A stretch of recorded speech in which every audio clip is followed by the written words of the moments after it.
How's it going, gamers? Welcome to our first ever Legendary Cards tier list for Shadowverse Worlds Beyond. There are 23 of these in the first expansion. I'm going to be giving you my thoughts on the power level and where they all line up for my experience playing with Shadowverse Worlds Beyond the first week. I played a ton of other card games in the past. I know gamers love tier lists. Be sure to let me know in the comments down below which of my ratings you love and which ones you vehemently disagree with and that I got terribly wrong. I always like to start at the bottom when we work on tier lists. So I actually don't think there's too many stinkers in this first batch of legendary cards. I think if you love these cards, you can make most of them work in some way, shape, or form. But I am gonna put at least one card here down in the F tier, and I think it's the Rose Queen. She turns all of your Forestcraft cards that cost one or less in your hand into a deal 3 that can hit your opponent's dome. But as someone who's developed something of a roach addiction in my first week playing Shadowverse Worlds Beyond, Rose Queen just feels immensely clunky and worse than most other like reach style finishers you can play in that deck. I think if you want to play something else that can jump up and hit your opponent in the face, you'd rather play the elf that can bounce something when you super evolve it that has storm. I do think Rose Queen's a card that like has potential to be better in a world where the Forestcraft archetype has more tools to like stall the game and keep its hand full while it stalls the game. But as is, I think she doesn't really fit into that one really good Roach Forestcraft deck.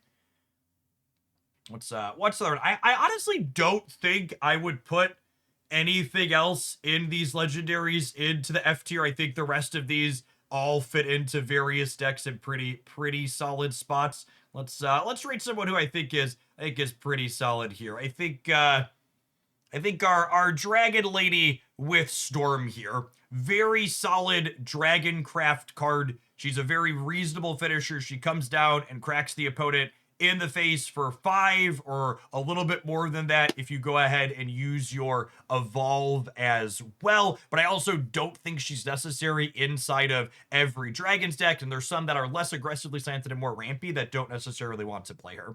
And that brings us actually to the second Dragoncraft legendary here as well. I think she's another excellent card. This one discards a card from your hand to deal damage to your opponent's board equal to the cost of what you discarded. And while I think there's the bigger ramp decks that want to play her, I think she's not necessarily amazing in the ones that want to be more aggressively slanted with more storm things that are less controlling.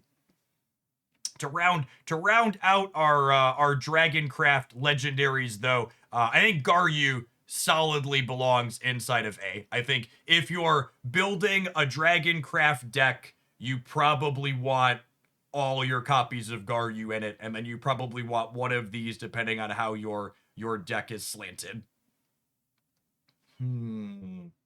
Which faction should we take a look at next year? Let's do the rest of the Forestcraft one since we dropped Rose Queen in the bottom. I think our fairy gentleman here, Anataz, I think his name is. He's very reasonable and a fine card that you're happy to have, but I absolutely would not tell you you can't play Forestcraft without him. I think budget Forestcraft Roach decks are still very reasonable without the Blader, but if you have him, you should slot him in, but I wouldn't spend your resources crafting him. Now, if you are a Forestcraft enjoyer in this first set, I think Arya, Lady of the Woods, is a fantastic top end card, giving your Fae Storm so they can push damage to your opponent's dome in addition to Roach is very good. I think you generally don't want 3 of her, but the first copy is insane, and usually you want to play 2 so you can see 1 copy before the end of the game. Let's do some Swordcraft dorks next. While we're on an A tier trip, Al Bear is coffees for closers, and Albert's getting himself a cup of joe. Every Swordcraft deck, I think, wants 3 copies of him. He comes down on 9. He cleans up your opponent's board. You could super evolve him and get in for 12 with his storm, or you can clean up 2 other cards on your opponent's board. Very, very powerful card. I feel like I could be sold on the swordsman being slightly higher, but he's just annoying more than powerful, and I think you want your legendaries to be powerful. I think I would leave him in C tier. I would imagine there's builds of Swordcraft that are happy to have him, but I don't think absolutely anyone should spend resources on this effect. Amelia's kind of close. I feel like she's in between these two, and I think I think I actually lean A on Amelia. And the big range or more controlling Swordcraft decks have felt really clean, and she's so much card advantage that I think she's even good inside of the more aggressively slanted builds as well. So I think she belongs in A with Owlbear. Let's do the Abysscraft. I think Abysscraft is probably the most underrated craft in this current expansion, and I think the Eternal Hunter here is one of the best cards in that faction right now, that class. He comes in, he cleans your opponent's board up, you evolve him, he pushes pressure to the life total, and then he clears the board further. This card allows you to check the opponent's board while still applying pressure. So it lets you clean up while still advancing your primary game plan of running them down. The other Abysscraft legendaries, and I think this is why Abysscraft is kind of underrated at the moment, I think they come up a little bit short. I think the bigger, more controlling builds of Abysscraft just feel like they're a couple tools short of the toolbox right now.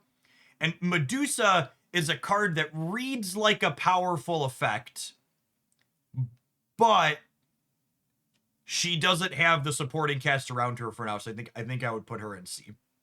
Cerebus kind of straddles the line here for me.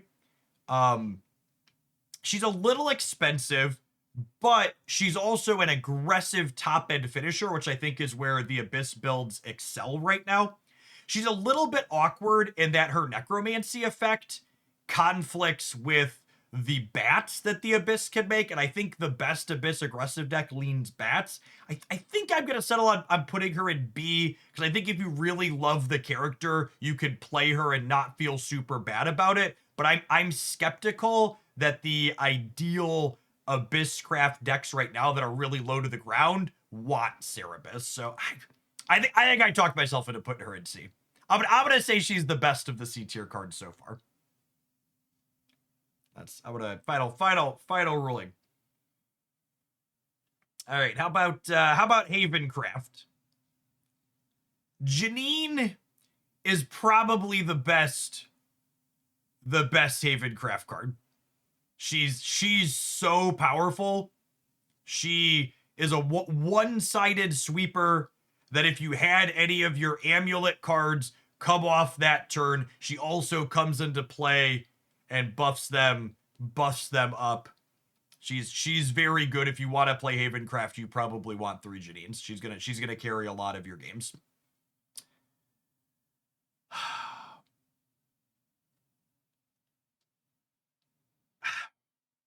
Part of me wants to put the Guardian up here as well, but I feel like the Havencraft deck is kind of medium in terms of power level, which honestly might actually mean both of these belong down here. I lied. I'm going to put both of these here. I think they're the top of the B tier because they're absolutely necessary if you want to play Havencraft right now, but I also think Havencraft just isn't very good at the moment. It feels like it gets run down by a lot of the aggressive decks, and it feels like the other bigger controlling decks of the metagame kind of go over the top of it, leaving it in this really, really awkward metagame position. Where's our last Havencraft dork? I gotta admit, this card, I spend resources pretty freely to test things. I think this is the card that I regret the most spending resources on in this game to date. I don't think he's F tier. Like I think you maybe want to play one or two of him in the Havencraft deck because he like has some okay utility fishing up and his super evolve kills something. But I think this is a card that I would absolutely never recommend anyone spend resources on. And you're happy to have him if you're playing Havencraft. But you're also like, if he's not in your collection, you're not missing anything. Don't spend resources on him. Learn from my mistake. All right, that leaves us with Runecraft and Portalcraft, which I think are two of the stronger archetypes in Shadowverse Worlds Beyond in this first expansion. My anecdotal experience are also anecdotally some of the most popular. Let's start with Magecraft. What would anyone fight me if I just put all three of these in A? Like Annie, Kuon, and Dimensional Climb. I think this deck needs all three of them. We think Dimensional might be S. I don't know. If I'm honest, I'm more inclined to put Kuon in S than I am to put Dimensional Climb in S. No, I don't know. I think Dimensional Climb is a card that feels bad when your opponent casts it, but also the Runecraft decks have so much air in them. The number of times I've had a Runecraft opponent play Dimensional Climb and then their follow-up after they reset their energy is like draw 4 cards. I'm like, all right, do we have anything else? Like, yeah, it goes absolutely crazy when it high rolls, but I think this is the type of card that has just like a negative emotional bias in favor of it because you remember the games where it blows you out and you don't remember the games where it's just kind of okay. Kuon might be S.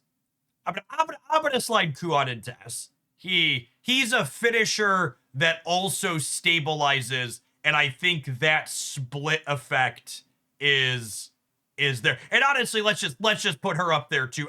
He fits the same mold as Orcus, right? Orcus and Kuon. I think that's gonna be my definition here for this S tier for the cut above. They are cards that can stabilize the board that also kill your opponent. I think she's the best card in the game right now. I think if you want to play anything with Portalcraft, Orcus is you play 3 of her just because she's so good on rate. I think Kuon is pretty close. I don't think Kuon is stronger than her. Maybe you could even argue there's an SSS tier above this, but she's the best card in the game by a margin right now, I think. Now, the other Portalcraft cards. Ralmia is very solid. You want her in the artifact decks. Once you hit 8 energy, she's super strong. I think she solidly belongs in A. Maybe controversial based on what people have said about it, but I actually don't think Yudi is that insane. I think Yudi's a solid B. I think she's just like this good value rate card where like you have her and you're happy to play her, but I also don't think I'd recommend you spend resources on her. I think she makes the Portalcraft deck better almost assuredly, but if you're like Jeff, I'm a low spender or free to play, should I spend resources on Yudi so I can play Portalcraft? I'd be like, no, absolutely not. Orcus is number 1. You're playing artifacts, Ralmia is over. Now, I will say, and this is a point in favor of Yudi versus Ralmia, is that Yudi probably fits in some number in every Portalcraft deck. Like, you can build puppets and you can build artifacts right now, and Yudi does go in both, while Ralmia only goes in one, but she's not super critical in either of those. So I think she earns her B slot. Olivia is such a sweet neutral card in this game. I think she's a solid A tier. She splashes into so many things. if your deck isn't super low to the ground, I think Olivia is a card you're happy to have. Just good value. She super evolves 2 things to let you get on a board state you're having trouble in. Very reasonable. Coyotes. He's at least B. Coyotes is at least B. He could be A. I think I err on the side of B. Like he's just such a, he's the best draw in your deck when he's good, and when he's not the best draw in your deck, he's the worst draw in your deck. You're basically never playing a second copy of it, but like when the first copy is good, it's incredible. So I think that one, that's a solid B. All right. Handsome. Most of chat seemed like they were on point with where we were at, and you know what? I'm just gonna call him Satan, okay? No one can get me on the pronunciation of whatever this card is called if I just call him Satan. I call him Satan, you're gonna know which card I'm talking about. Satan has ended up in the B tier. And just to give some closing thoughts, I know a lot of people are new to this game and they're wondering how to spend resources. I think my advice would be, if you like the factions that these cards are in here in A and S, I think these are very reasonable cards to spend your resources on. I think a lot of these ones in B and C and F, I'd be more weary on spending resources on. In fact, I think the only ones below A I would say you should consider spending resources on is Janine and the Guardian are both must-have cards for Haven. So if you want to play Haven, these cards make that archetype significantly better, but I'm putting them in B because I don't think the Haven decks are very good right now.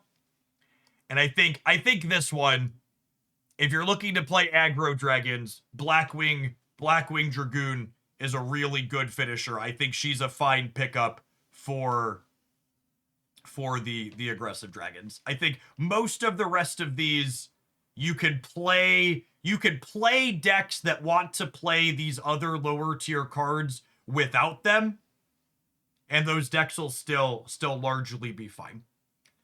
And another thing to consider for people that are newer to card games, you open some of these cards and you're sad they're not super strong. Power level of cards is not set in stone. We're going to get a couple of expansions to this game where they release new cards. I think Rose is a card that has the potential for upward mobility as the Forestcraft archetype or class gets more support for different things. But right now, Forestcraft is basically a Roach one trick in this starting expansion, and Rose is not good in the Roach one trick.